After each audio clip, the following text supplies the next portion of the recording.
नमस्कार.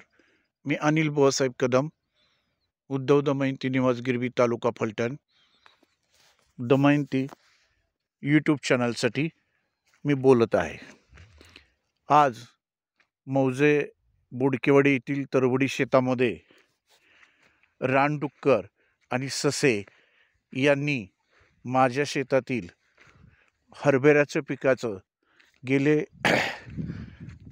4 महिने झालं अत्यंत चांगलं असलेलं हरभऱ्याचं पीक, हातातोंडाशी आलेलं हरभऱ्याचं पीक या रानडुक्कर आणि सस्यांनी संपूर्णपणे फस्त केलेलं आपल्याला पाहायला मिळत आहे. अत्यंत चांगला असलेला हा हरभरा आणि त्याचं उत्पन्न खूप चांगल्या प्रकारचं मिळालं असतं, परंतु अचानकपणे रात्री या ठिकाणी रानडुक्कर आणि ससे यांनी शेतामध्ये घुसून अशा पद्धतीनं हरभऱ्याचं पिकांचं नुकसान केलेलं आपल्याला पाहायला मिळत आहे.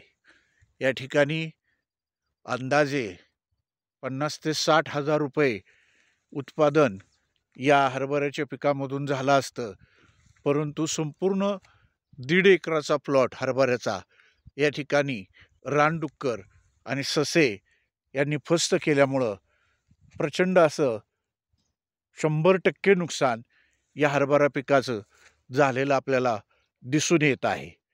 अशा तऱ्हेनं या ठिकाणी हरभरा पिकासाठी पूर्व मशागत, त्याची पेरणी, पाणी, औषधं, खतं याचा जर विचार केला तर या ठिकाणी साधारणतः उत्पादन होणारं 60,000 आणि भांडवली खर्च 30-40,000 असं मिळून अंदाजे 1 लाखाचं या ठिकाणी नुकसान झालेलं आहे.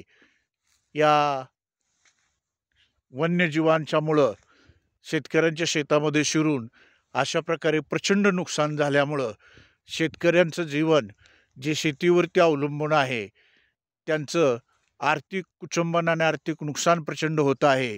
या संदर्भातली नुकसान भरपाई वन विभागाकडून व शासनाकडून मिळावी अशी शेतकऱ्यांची खूप मोठी अपेक्षा आहे. अशाच प्रकारचे अनेक प्लॉट या ठिकाणी खराब केलेले आपल्याला पाहायला मिळतात. ज्वारीमध्ये सुद्धा हे मोठ्या प्रमाणावरती वन्य पशु ज्यामध्ये रानडुक्कर मोठ्या प्रमाणामध्ये रानडुकरांची टोळी येऊन अशी पिकं फस्त करत आहे आणि हातातोंडाशी आलेली रब्बीमधील पिकं या रानडुकरांच्या टोळीमुळं नुकसान होत असून शेतकरी हवालदिल झालेला आहे. चिंताग्रस्त आणि काळजीग्रस्त झालेल्या, नुकसानग्रस्त झालेल्या शेतकऱ्यांना शासनानं नुकसान भरपाई देऊन दिलासा द्यावा अशी या परिसरातून मागणी होत आहे. शासन याची गांभीर्याने दखल घेईल अशी अपेक्षा करून या ठिकाणी मी थांबतो. धन्यवाद.